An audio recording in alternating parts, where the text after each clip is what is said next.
नर जनन तंत्र का नामांकित चित्रों की सहायता से वर्णन कीजिए। बहुत ही महत्वपूर्ण क्वेश्चन होता है आपका, तो इसीलिए सबसे पहले आप लोग क्या करेंगे, इस पर बीबीआई का टिक लगा देंगे, क्योंकि ये बहुत ही महत्वपूर्ण क्वेश्चन होता है।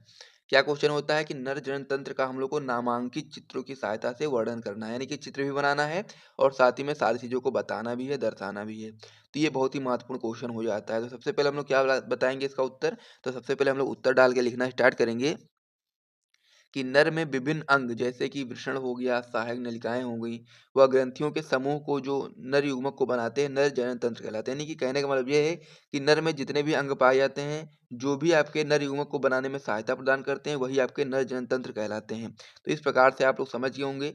इस परिभाषा को अपनी कॉपी में नोट कर लो। उसके बाद फिर हम लोग चित्र को देखेंगे और चित्र आप लोग अच्छे तरीके से समझ लेना, क्योंकि यदि आपसे क्वेश्चन ये पूछा जाता है तो यदि आप लोग चित्र नहीं बनाओगे तो फिर आपको पूरे मार्क्स नहीं मिलेंगे। और यदि आप लोगों ने चित्र बना दिया और थ्योरी में थोड़ा बहुत अगर आपने कम भी लिखा तब भी आपको मार्क्स पूरे पूरे मिल जाएंगे। लेकिन चित्र जो है आपका होता है बहुत ही ज़्यादा महत्वपूर्ण होता है।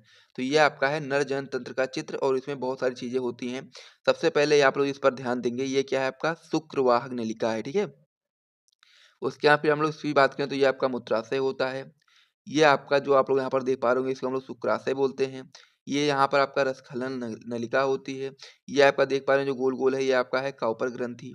उसके बाद में फिर हम लोग बात करें, ये आपका होता है जो आपका ग्रीन कलर से है, ये आपका हो जाता है प्रोस्टेट ग्रंथि। उसके बाद फिर ये आपको जो नली देख पा रहे होंगे ये आपका मूत्र विसर्जन नलिका है। और ये आपका है क्या, वृषण कोश, ठीक है। और उसके अंदर आपका होता है वृषण, और वृषण के ऊपर आपका थोड़ा सा जो जालनुमा संरचना देख पा रहे होंगे यहाँ पर, ये आपका अधिवृषण होता है और ये आपका सिसन होता है। तो इस प्रकार से नर जनन तंत्र का चित्र होता है। और आप लोग बनाओगे 2-3 बार तो आपको समझ में आ जाएगा और आप लोग आराम से बना भी पाओगे। लेकिन आपको प्रैक्टिस करनी पड़ेगी, प्रैक्टिस करोगे तो भी आप लोग बना पाओगे। तो इसे आप लोग अपनी कॉपी में नोट कर लो और इसका स्क्रीनशॉट ले लो, ताकि आप लोग बाद में बना करके प्रैक्टिस करते रहना और ये आप लोग अच्छे तरीके से तैयार कर लेना। तो ये चीज़ आप लोग समझ गए होंगे। अब हम लोग नर जनन तंत्र में जितने भी अंग आए हैं आपके, उनको हम लोग परिभाषित करेंगे और उनकी हर एक चीज़ को जानेंगे कि क्या-क्या महत्व होता है हर एक अंग का, ठीक है? तो इतना आप लोग नोट कर चुके होंगे। आगे हम लोग बताएँगे कि नर जनन तंत्र में नर जनन अंगों को 3 भागों में बाँटा जाता है। सबसे पहला भाग होता है आपका मुख्य जनन अंग, दूसरा भाग आपका होता है सहायक जनन अंग और तीसरा भाग आपका होता है सहायक जनन ग्रंथियाँ, यानी कि 3 भागों में डिवाइड किया जाता है। सबसे पहले बात करेंगे हम लोग मुख्य जनन अंग के बारे में। तो मुख्य जनन अंग आपका वृषण होता है, तो वृषण के बारे में आप लोग जानेंगे कि पुरुषों में एक जोड़ी वृषण उदर गुहा से बाहर थैलीनुमा संरचना में पाए जाते हैं। अब ये जो वृषण होता है टॉपिक महत्वपूर्ण होता है। ये आपका अति लघु उत्तरीय प्रश्न में भी क्वेश्चन पूछा जा सकता है कि वृषण को परिभाषित कीजिए, तो आप लोग यहाँ से उसकी परिभाषा भी बता सकते हो। तो सबसे पहले आप लोग क्या उत्तर बताओगे कि पुरुषों में एक जोड़ी वृषण उदर गुहा से बाहर थैलीनुमा संरचना में पाए जाते हैं, जिसे हम लोग वृषण कोष कहते हैं। वृषण एक अंडाकार 4 से 5 सेंटीमीटर लंबा व 2 से 3 सेंटीमीटर चौड़ा होता है। यह बाहर से 2 झिल्लियों से घिरा रहता है। वृषण के शुक्रजन नलिकाओं में ही शुक्राणुओं का निर्माण होता है। तो इस प्रकार से आपका वृषण हो जाता है। सबसे पहली बात, जो वृषण होता है वह एक जोड़ी वृषण उदर गुहा से बाहर थैलीनुमा संरचना में लटका रहता है, कह सकते हैं पाया जाता है, जिसे हम लोग जो थैलीनुमा संरचना होती है उसे ही हम लोग वृषण कोष बोलते हैं। जो वृषण कोष होता है उसका तापमान कम होता है शरीर के मुकाबले, इसीलिए जो वृषण होता है वहाँ पर पाया जाता है, क्योंकि जो शुक्राणु बनते हैं वो केवल कम तापमान पर ही बन पाते हैं, शरीर के तापमान पे बन पाना संभव नहीं है, इसीलिए वो वृषण कोष में चले जाते हैं जहाँ पर उनका शुक्राणु का निर्माण हो पाना संभव हो जाता है, ठीक है। तो इस प्रकार से वृषण के बारे में ये सारी चीज़ें आप लोग अपनी कॉपी में नोट कर लो। फिर हम लोग देखेंगे सहायक जनन अंग के बारे में। तो सहायक जनन अंग में जो पहला अंग आपका आता है वो आपका होता है अधिवृषण। तो अधिवृषण क्या होता है ये समझते हैं। तो इसका उत्तर आप लोग बताओगे कि शुक्रवाहिकाएं वृषण से निकलकर वृषण के पश्च सतह पर अधिवृषण में खुलती हैं। अधिवृषण पतली व लंबी नलिका के अत्यधिक कुंडलन से बनी संरचना होती है। इनमें शुक्राणु के परिपक्वन का कार्य होता है, यानी कि जो अधिवृषण होता है इसमें जो शुक्राणु होते हैं उनके परिपक्वन का कार्य होता है, ठीक है। तो इस प्रकार से अधिवृषण भी आप लोगों ने समझ लिया है। और चित्र में यदि आप लोग देखेंगे तो अधिवृषण आपका ये होता है, यहाँ पर जो वृषण है वृषण के ऊपर जो एक जालनुमा संरचना देख पा रहे होंगे इसे ही हम लोग अधिवृषण बोलते हैं।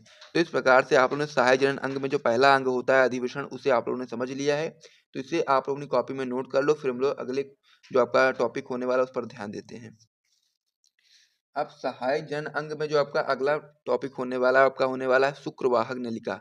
तो इसका उत्तर आप लोग बताओगे कि अधिवेशन के पश्च भाग से निकलकर यह शुक्रवाहक नलिका उदर तक जाकर मूत्राशय से ऊपर एक लूप बनाती है, यानी कि जो आपका शुक्रवाहक नलिका होती है वो आपका उदर तक जाकर मूत्राशय से ऊपर एक लूप बना देती है, तो यही आपका शुक्रवाहक नलिका कहलाती है। इस प्रकार से ये भी आपका हो गया। अगला पॉइंट इसमें आप लोग बताओगे शुक्राशय के बारे में कि शुक्राशय क्या होता है, तो आप लोग इसमें उत्तर बताओगे कि यह एक जोड़ी मूत्राशय के पीछे स्थित होते हैं तथा ये वीर्य का लगभग 60% भाग बनाते हैं। यानी कि जो शुक्राशय होता है वो आपका वीर्य का 60% भाग बनाता है। तो इस प्रकार से ये भी आप लोगों ने समझ लिया है। आगे आप लोग इसमें बताओगे कि मूत्र मार्ग, तो मूत्र मार्ग में इसमें आप लोग बता सकते हो कि मूत्र तथा वीर्य इसी मार्ग से शरीर के बाहर जाते हैं। तो ये भी आप लोग समझ गए होंगे, इसमें कोई भी आपको ऐसा तो होगा नहीं कि कोई समझ में नहीं आ रहा होगा, सारी चीज़ें समझ में आ रही होंगी आराम से। आगे आपका लास्ट में होता है सिसन, तो इसका आप लोग बताओगे कि यह मैथुन अंग है, मूत्र नलिका सिसन के रास्ते बाहर खुलती है। तो इस प्रकार से आपके सहायक जनन अंग कंप्लीट हो गए और मुख्य जनन अंग कंप्लीट हो गए। अब हमारी बारी है सहायक जनन ग्रंथियों के बारे में, और सहायक जनन ग्रंथियाँ जैसे आप लोग कंप्लीट करोगे फिर ये आपका जो क्वेश्चन होता है ये पूरी तरीके से कंप्लीट हो जाएगा, ठीक है? तो इसे आप लोग ध्यान से देख लो। तो सहायजन ग्रंथियाँ में जो पहली ग्रंथि आपकी होती है, वो आपकी होती है प्रोस्टेट ग्रंथि। तो इसमें आप लोग बताओगे कि यह एक सघन ग्रंथि है जो मूत्र नलिका के आधार के चारों ओर होती है। ये वीर्य का लगभग 20 से 25% भाग बनाती है, ठीक है? तो ये आपका कॉपर ग्रंथि हो जाती है। तो ये आपका प्रोस्टेट ग्रंथि हो जाती है जो कि आपका वीर्य का 20 से 25% भाग बनाती है। सहायजन ग्रंथियों में जो आपकी अगली ग्रंथि है वो आपकी हो जाती है काउपर ग्रंथि। तो इसका आप लोग बताओगे कि इसका श्रवण शिशन में स्नेहक का कार्य करता है।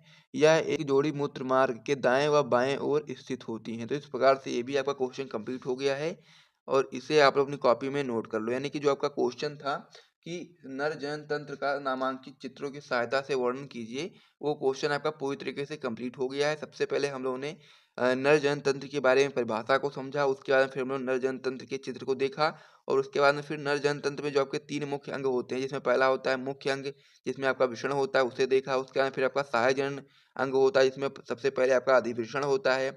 उसके बाद में फिर आपका हो जाता है यहाँ पर शुक्रवाहक नलिका, उसके बाद में फिर आपका शुक्राशय, फिर मूत्रमार्ग, फिर सिसन। तो इस प्रकार से ये आपका हो गया सहायक जनन अंग। उसके बाद फिर हम लोगों ने सहायक जनन ग्रंथियों के बारे में देखा, जिसमें आपकी 2 ग्रंथियाँ थी, प्रोस्टेट ग्रंथि और क्रॉपर ग्रंथि। और इसी के साथ ये जो आपका क्वेश्चन था पूरी तरीके से कंप्लीट हो गया है।